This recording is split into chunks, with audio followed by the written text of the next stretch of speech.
SpaceX launches Supersize rocket landing all three boosters. The new and improved Falcon Heavy thundered into the early evening sky with a communication satellite called Supersize, the rocket's first paying customer. The Falcon Heavy is the most powerful rocket in use today, with 27 engines firing at liftoff 9 per booster. Landed 2 as the first stage boosters that takes an Apollo, side by side, just like it did for the rocket's debut last year. The core booster landed 2 minutes later on an ocean platform, hundreds of miles offshore. That's the only part of the first mission that missed. What an amazing day, a space flight commentator explained. 343 boosters today on Falcon Heavy, what an amazing accomplishment. The Falcon Heavy soared from NASA's Kennedy Space Center, using the same path that shot Apollo astronauts to the moon a half-century ago and later space shuttle crews. Nearby Bhutan, other prime viewing spots were packed with tourists and locals eager to catch not just the launch but the rare and dramatic return of twin boosters, accompanied by sonic booms. The roads were also jammed for Wednesday night launch attempt, which was scuttled by high winds. Because this was an upgraded version of the rocket with improved changes, SpaceX chief Elon Musk cautioned in advance things might go wrong. But everything went exceedingly well and the satellite ended up in the proper orbit. SpaceX employees at company headquarters in Southern California cheered every launch milestone and especially the 3 touchdowns. The Falcons have landed, Musk said in a tweet that included pictures of all 3 boosters. NASA offered swift congratulations. From our iconic launch pad at NASA Kennedy, we will continue to support the growing commercial space economy, NASA tweeted. Musk replied with 3 red hearts.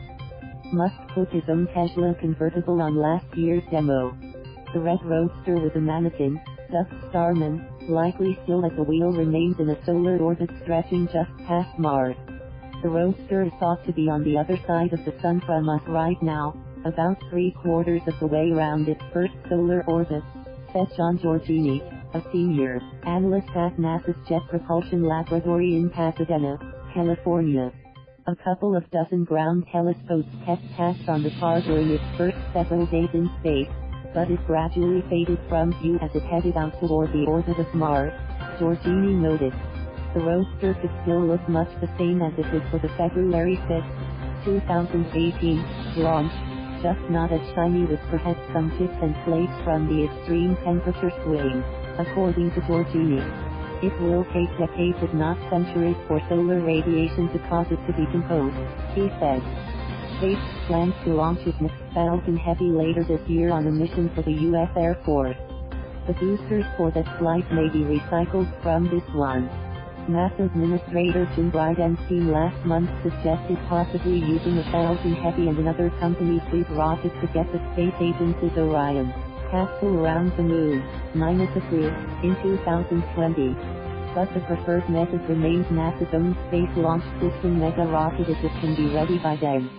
Bridenstine said everything is on the space table as NASA strives to meet the White House's goal of landing astronauts back on the moon by 2024. NASA's Saturn V rockets, used for the Apollo moonshot, are the all-time launch leaders so far in size and might. SpaceX typically launches Falcon 9 rockets. The Falcon Heavy is essentially 3 of those single rockets strapped together. Until SpaceX came along, boosters were discarded in the ocean after satellite launches.